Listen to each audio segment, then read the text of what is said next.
Hello there, everybody, and welcome to the inaugural episode of the Cult Classifications Break Room podcast. This is a new thing I'm doing where I'm doing a quick little bit of coverage of what I'm working on video-wise this month, talking about what I'm playing, just doing a little bit of banter to give our new Ko-Fi supporters something to do, something to enjoy month to month while waiting the eons it takes for my videos to come out. And on that note, you might have noticed this particular episode is free. That is thanks to our very gracious Ko-Fi supporters who have allowed me to let this first episode be a freebie for everybody, so you can all get a vibe of what this is, and if you maybe want to chuck a buck my way and subscribe for future episodes. So without further ado, let's get into it and talk about what I've been working on throughout the month of May. Ultimately, it was a light month for me as we launched Rocky and Bullwinkle at the end of April, and as such, that first week of May was spent on break. I always take a break after I publish a big video, just to kind of give myself a breather, because they do take a lot of work, but also so I can keep an eye on the response to that video. With that specifically, I'm wanting to watch comments, I'm wanting to watch the views coming in, and just see if there's anything that needs to change in my upcoming plans based on the response coming back off something. With Rocky and Bullwinkle specifically, it was a little quieter than I like, so leads me into what I did with XCOM this month, which is kind of put the gears on it. While I didn't really work too hard on it, I definitely stepped up my production schedule, putting aside any notions of doing another side video and making XCOM the focus going forward for the next 2-3 months. That being said, I did also then take a 2-week vacation more or less immediately after my break from Rocky and Bullwinkle, because I decided to take my family to Japan. It's something we'd been planning for months, big family vacation, and I'm not gonna write a script while I'm in a completely opposite time zone on a once-in-a-lifetime family trip I've always wanted to do, so, it had to wait. That said, once I returned, it was right to the grindstone, and the progress on the script has been going incredibly smooth, and I'm really happy with kind of where I'm at there right now. The script writing process for me is a long one. I'm gonna get into what that looks like a little bit in a second, but currently I'm about 6,000 words of composed text of completed script with 1,400 words of notes that then need to be turned into script left. So I'd say I'm roughly a third-ish done, maybe more like 20%, maybe a fourth, maybe a fifth done. But I'm making good progress for only having a few writing sessions. Normally I write about 2,000 words a night. I've probably done about 2 or 3 writing sessions, so I'm right on track. And the current plan is to have the script done by about mid-June, commentary going out to mid-July, and then middle of July through to kind of end-ish of August. That's when the video gets done. That said, that's all tentative dates. Stuff can get in the way. God knows, it's summer, allergies happen, colds happen, and all of those things can ruin my ability to record commentary. So fingers crossed I don't get struck with something gross mid-July and I get kind of put out of commission. But we'll see. Currently, the plan is to be the end of August. And as for why I'm so confident I can get the rest of that script done in the next couple of weeks, getting it done by June 15th is currently my goal, though we'll see, it might extend past that. It's because the way I write my scripts, I kind of do the majority of the work while I'm doing what I call note work. So when I'm recording my gameplay footage, I'm obviously taking notes that whole time. Those are my observations, it's my feelings on the gameplay, it's my feelings on the presentation, it's, hey, this feels like a plot hole, it's all that kind of stuff. But once I'm done playing through the game and I have that big block of raw notes, I then spend a good month making more notes and taking all those notes I already have and molding them into essentially the skeleton of a script. So first things first, I take all the notes I wrote while I was playing the game, and I partition them off into specific sections, into a gameplay section, a presentation section, a writing section, whatever I need for that particular video.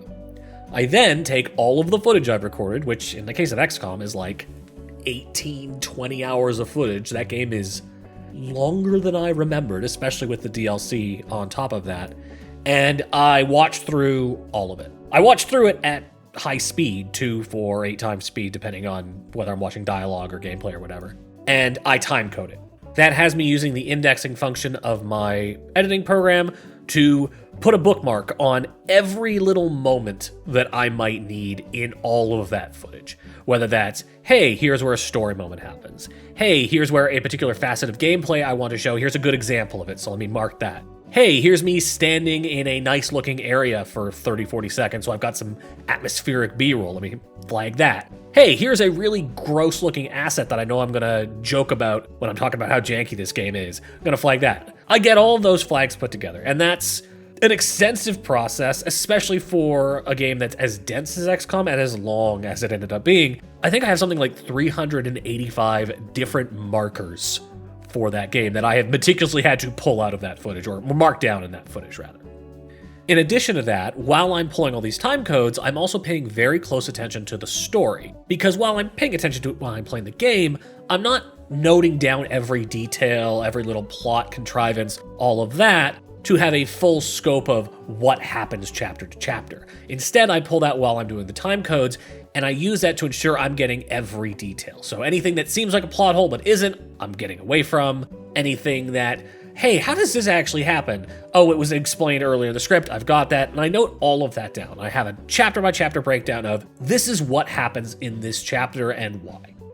That gives me the structure for the script overall. So I take all of those chapter story notes, and I take all of the other notes I have that I made while I was doing the game, the ones about gameplay and presentation and running that I've already broken out into their own sections, and I look at that story and I say, where is a good place to talk about gameplay? Oh, it should go a bit into chapter 1, a bit into chapter 2. Where should I talk about the sound design of this game? Oh, I should probably talk about that in this level where there's a really good audio track. Where should I talk about the writing? Oh, here's where all the plot holes end up popping up. I should talk about it here.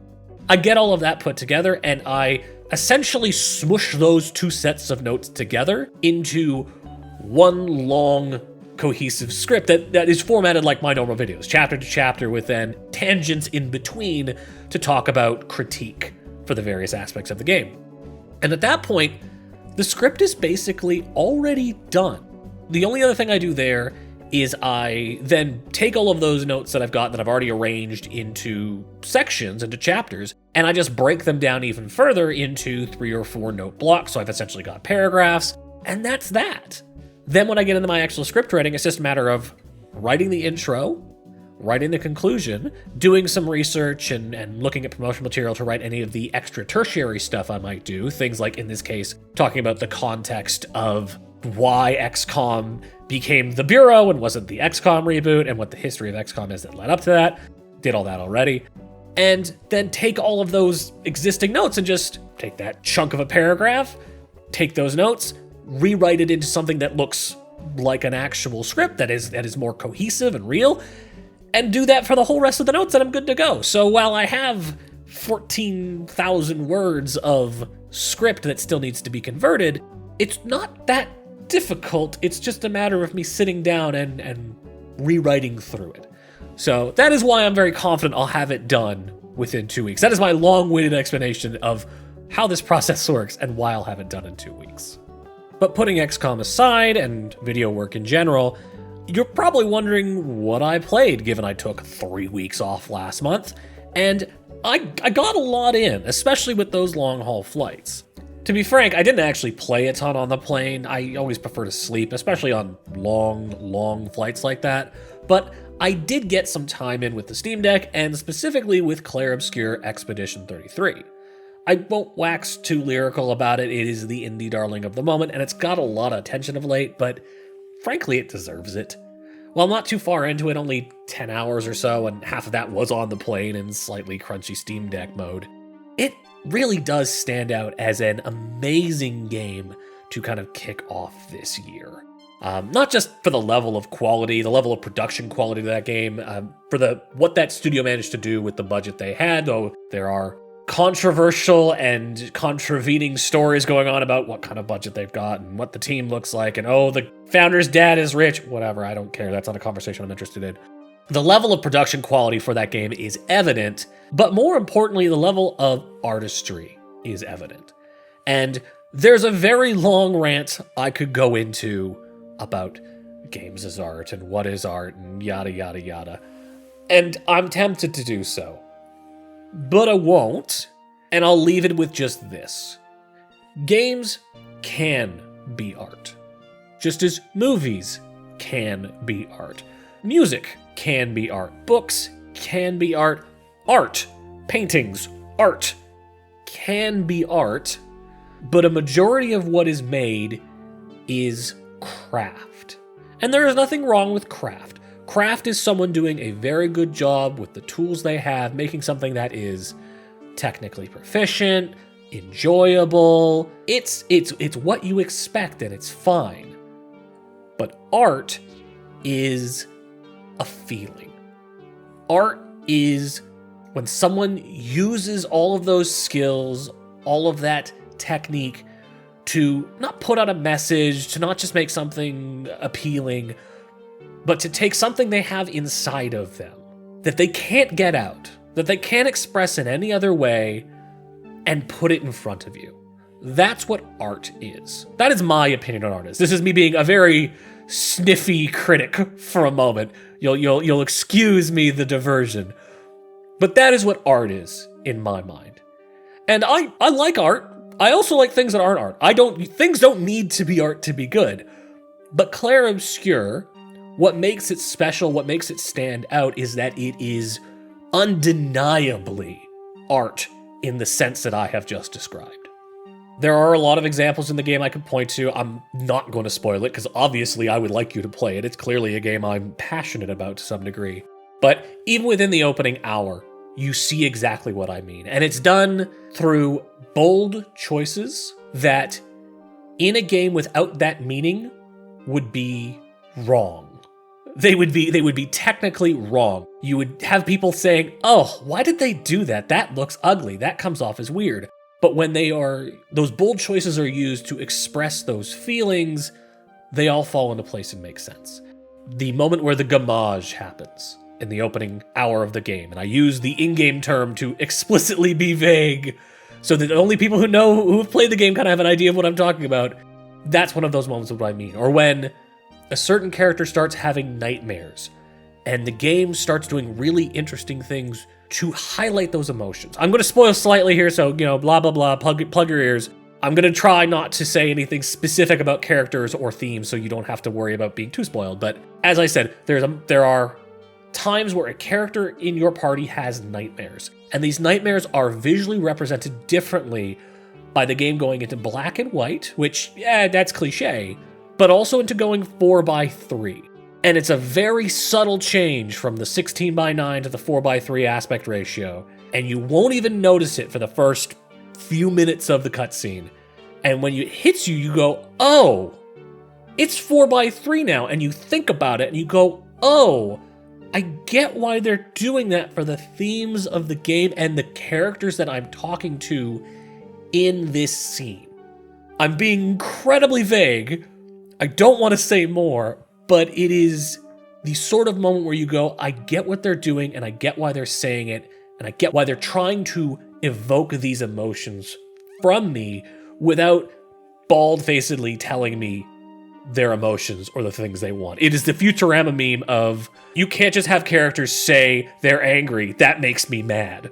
That is what craft is. This game doesn't tell you it's angry, it shows you. Or really, it doesn't tell you it's sad, it makes you feel sad.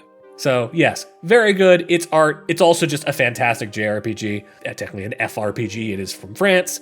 There is a long conversation I could get into there as well about how it is very skillfully borrowing elements from all over, and that's kind of why it works, but I won't go too deep there. I think that the bottom line for my thoughts on that are the reason it stands out as being a really top-class version of a Western-made JRPG is because rather than trying to be super slavish to what a JRPG should be or trying to really evoke a specific formula like a lot of games do, I know Sea of Stars is trying to be Chrono Trigger, and I feel like it was worth for it. It is instead saying, we have an idea, we have a story we want to tell, we have themes we want to evoke, we think a JRPG would be a good model for that. Let's go look at other big JRPGs, and they're clearly fans of the genre, so not even let's go look. It's what are things we like in other JRPGs that we played, and let's just go steal those out. We want the mix of kind of levity and deep emotions and scope and production level of Final Fantasy. Cool, we're going to take that out of there. We want the stylish UI and movement and quick battles of a Persona. Cool, we're just going to take that too. We want the action timing of a Paper Mario or a Legendary Dragoon. Boom, that's mine now too.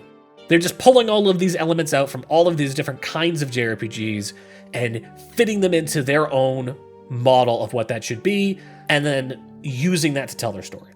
It's brilliant. Moving on to the second game I want to talk about in this section, Doom: The Dark Ages, which, if we're talking about that difference between art and craft, it certainly falls, unfortunately, more on the latter end of this scale. Now, I want to preface this conversation and say I don't think this game is bad, or that it's not worth playing. But being a little bit more than halfway through it at this point, it does feel like it has lost the spark it had with Doom 2016 and Doom Eternal. And that's because everything about the Dark Ages kind of just feels like them addressing the things that people broadly say they like about Doom, or that are popular in general, without them having a good, coherent identity for the game underneath all of that. Despite their talk of stand and fight as the design mantra for this game, that very much feels like marketing to me, and is cover for how sloppy the game is overall, and how little it really has to say. In terms of gameplay, while again, stand and fight is their stated mantra, it doesn't have the elegance that the move and adapt sort of style of Eternal had, or the rip and tear of Doom 2016 had, where both of those games really felt very well balanced across all of their weapons, across all of their mechanics, across all of their progression systems, to feed into that whole idea evolving throughout the game. Whereas in the Dark Ages, you get that shield, you get it right away, and then you spend the next 70% of your time smashing the right button. Parrying is what you're doing, but it's smashing the right mouse button every single time you see the color green. And that is it. It is not nuanced. It is not balanced. Yes, there is a focus on standing in the line of fire rather than moving out of the way, but they've unfortunately used that to reduce the amount of strategy, the amount of care you have to put in any fight, because the solution to every boss, the solution to every tough enemy, the solution to every encounter, the way that you take less damage is just pay more attention to parries, do more parries. And it's not even backed up by, oh, well, then you need to have the right weapons and you need to do the right prioritization and there's a combat puzzle to figure out. Because the solution to every combat puzzle in this game is parry and then use either the shotgun, not the super shotgun, which I'm mad about that, the shotgun to hit enemies, because the first upgrade for the shotgun makes it set enemies on fire and therefore they drop armor, or you use the chain shot weapon, which is a fucking mace that you fire out at people on a super long string and is basically a better rocket launcher that will rip through big enemies, just requires a small charge time, and then, again, one upgrade. The second you parry something, which again, you're doing with every other breath, it charges it up immediately, so you can just bam through a cyber demon in like 5 shots in 30 seconds. So that is the game. Walk into a room, smash the right mouse button every time you see green, and the second you've hit that parry, you throw out that chain shot and you hit the biggest guy in the room. Then, once you've gotten rid of the biggest threat, you just mop up with a shotgun. That is every arena so far. And that's not to say it's easy. The game is certainly full of bullshit. It's a Doom game. I want it to be. But it's not clever in the way the bullshit felt in Eternal or 2016. It's not challenging. It's difficult. Challenging in that it makes you think, in that it makes you feel like you have to do things differently. That makes you want to try different strategies and alternatives and really put your mettle to the test. It's just difficult. It's throwing a lot at you and you just kind of got to get good a little bit. And it's very disappointing because Doom can and should be better than that. Again, it's not a bad game, but this is the kind of balance and the kind of lizard brain satisfaction that it provides that I would expect, and from a 7 out of 10 title, and that's what I would give this, whereas Doom 2016 and Doom Eternal are 10 out of 10s and 9.5s. To come down from that is very disappointing. And that is similarly represented in the narrative, which is a weird thing to say about a Doom game, but it was something that Doom 2016 and Doom Eternal actually did really well. And that's because they solved the problem of what do you do with a silent protagonist who has no real main motivation, There is nothing Doomguy is chasing after. There is nothing Doomguy is motivated by aside from anger. And they used that and they said, okay, well, we're going to put it entirely in his perspective, and everything else in the story of Doom 2016, we're going to use that, doesn't matter. Sam Hayden and his stupid robot body and Olivia Spider-Bitch and Argent Energy, all of that stuff, it doesn't matter. It is technically the plot of that game, but in practice, it is set dressing. It is only there to provide a vehicle to annoy Doomguy and show us what it is to be a being of pure, unfiltered, pissed off anger. That is what makes that game work, is just embodying that character. That is how it really sells that story, no matter how silly and underdeveloped it is. And Eternal does that as well. It gets into some dumb lore stuff, which the Dark Ages does way more of. We'll get into that in a second. But it also still keeps it entirely in Doomguy's perspective, and it's all about being this avatar of utter fury, just plowing through shit and embodying that, and really like seeing that is even not even a fun thing to be. It's like that blood rage you have in your head when you're really angry. That's that whole game. That's what they're trying to give you, and it worked. And the Dark Ages loses that. It makes the cardinal sin of having the majority of the cutscenes in this game, the majority of the story in this game, happen outside of Doomguy's perspective. The majority of story in this game is a character you don't know, because this game is a prequel, so it's all of the bullshit lore of the Makers and the Night Sentinels and the various houses of hell or whatever, and it's intelligible nonsense.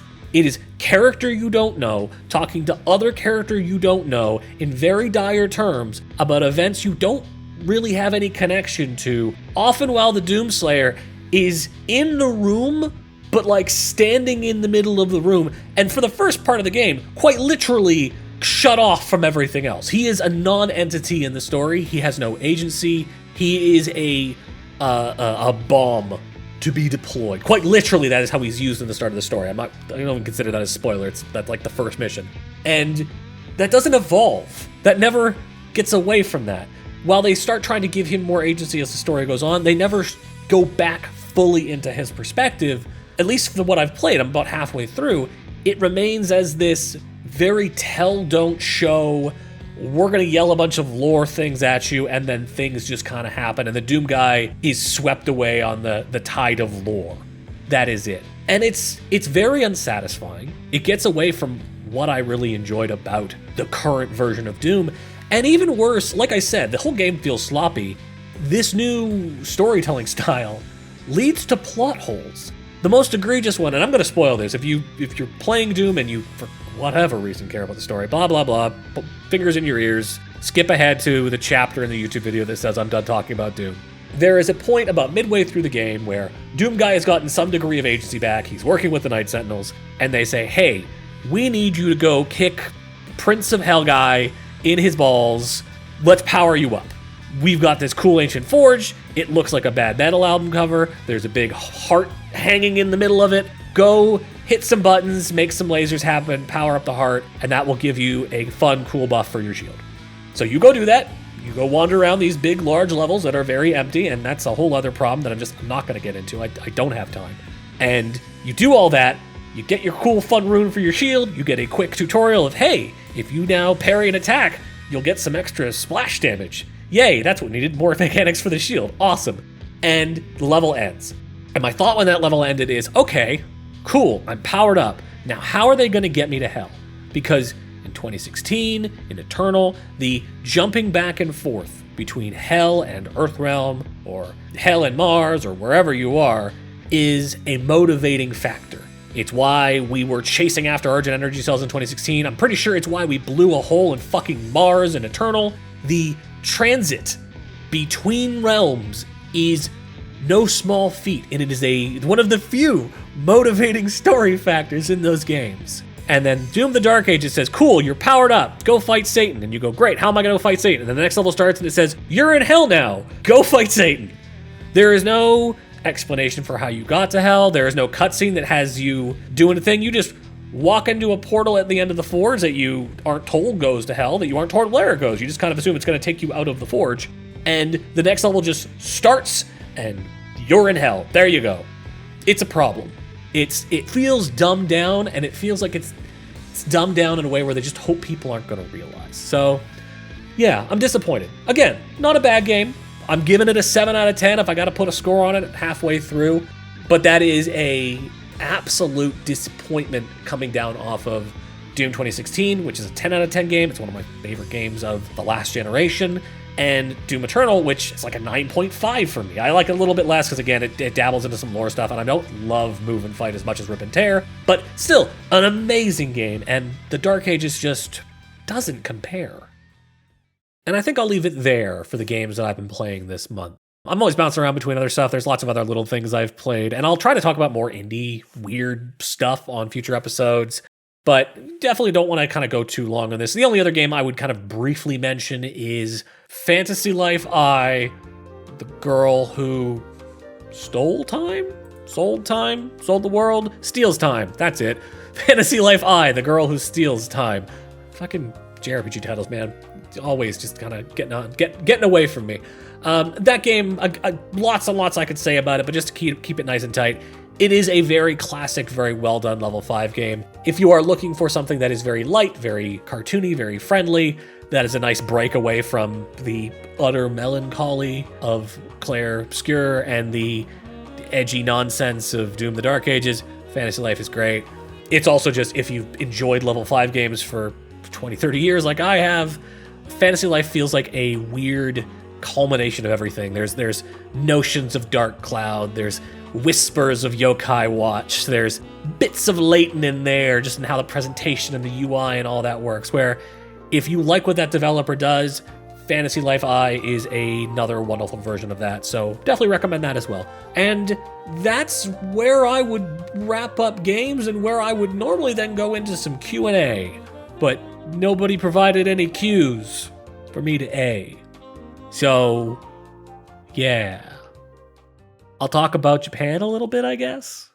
It was a family vacation, so I'm not going to go too deep into detail or anything like that, but it was obviously a really good trip, and it's something that I've been wanting to do for a really long time.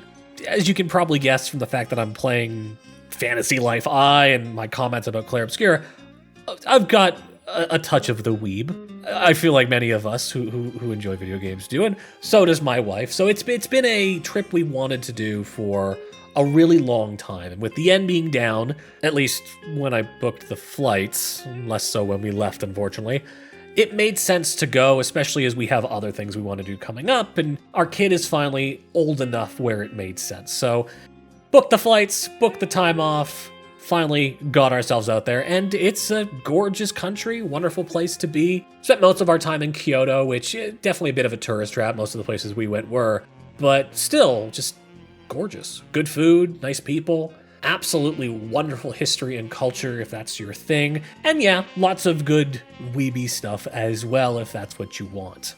For us, that meant going to the Nintendo store and the Pokemon Center in Kyoto, neither of which are all that special. They're just stores. They have a lot of merch, which is cool, but yeah, nothing all that exciting to see there. There's also, if you want it's just like my Japanese animes experience, go to Nara, walk the Pilgrim's Path. It is a path set in a deep ancient forest with stone lanterns along the sides of varying ages going through a bunch of ancient shrines. It absolutely feels like something out of a bad anime. It's great. We also went and saw the big Ava statue in Toei Park because, why not? And did a bunch of other stuff. As far as video game stuff goes, that's kind of the big thing. Beyond that, we did Akihabara. It's less exciting than you might think. It's a lot more just anime stuff everywhere than video games. I was actually very disappointed by the quality and variety of games I found in arcades at Akihabara, but that's a long story for another time that involves a lot of claw machines and anime figures of questionable taste. So I'll put that off to the side. Yeah, the only other video game related thing I did was I went to Kabukicho, which, while not video game themed itself, is of course the location of most of the Yakuza games. It is what we know as Kamurocho, but in real life, it's Kabukicho. And when I say in real life, it really is like 1-to-1, more or less. The street layout is dead on, to the point that I was able to put away Google Maps while I was there, because I knew exactly where the fuck I was going. And even most of the buildings are similar. Millennium Tower is real. I believe it's called Gramercy Tower in real life. It's got a Godzilla statue on it because the Toho cinemas are at the top of the side building, but it's a big fucking tower in the middle. It's Millennium Tower. Theater Square, it's there. It's got the arcade on the side. It's not a Sega Land because I don't even see Sega Land. I don't think that's a real thing. It was Game Panic instead, which was fine. The batting cages are where you expect. The dirty little bars are all kind of where you expect. And that is the thing too, is the real revelation. I don't even call it a revelation. I knew it going in. You know it going in. If you're playing Yakuza, you know, hey, the reason this game is set here is because this is the seedy part of town. It's the red light district. But that is not made clear until you're there. When you're in the throng of people and you are seeing neon signs for peep shows and shit. When you are walking down the main drag, there's that street between where Millennium Tower is and Theater Square. And in the games, hey, that street's got that casino nobody goes into on the left, and there's a Gendako, cool. In real life, that street is lined shoulder to shoulder, top to bottom, both sides of the street, with very disinterested looking 17 to 22-year-old women all holding placards with their rates for massages. One would assume massages. It hits home once you're there. Not in a bad way necessarily, but certainly not family friendly, obviously. Didn't take the family there. That was a night to myself in Kabukicho. But it definitely hits in a way of like, yeah, this isn't a game.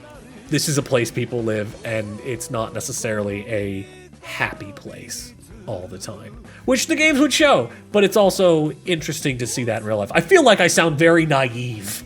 Oh, there's red light districts, oh. But it is very different to know about that, to read about that, to have an image of that created by pop culture, and then to be in that place and see what's going on there, and to talk to the people. I did go to a bar and had a really great conversation with a bunch of people, so it's still a good place. There's still good people there. It's just definitely, it stands out both how similar it is to the Yakuza games and how different it is in its reality. And that was Japan, more or less. A very fun time. I was very glad I got to go, but a diversion from my true calling in life, berating random games from the 7th generation. So I'm getting back to that. We'll be back next month with another one of these episodes, which, as a reminder, are just for our Ko-Fi supporters. If you've enjoyed my 30-odd minutes of rambling and would like to hear next month's episode, please join the Ko-Fi. Any tier will get you access to the podcast. Chuck in $1, get to listen to the next episode. Really love to have you. Really love to have more people listen to this and helping support the channel, because that really does help. That money's not going to trips to Japan. It's not even going to booze to help me get these videos done. It's going into a nest egg so I can buy more equipment, so I can buy more games, and so maybe one day I can make this a full-time thing. So you want to help out, you want to see more videos, get on the channel, chuck in your $1. We'll chat every month. I'll tell you next month about how the script went and how much I absolutely fucking hate commentary recording, because that's the next step once the script is done.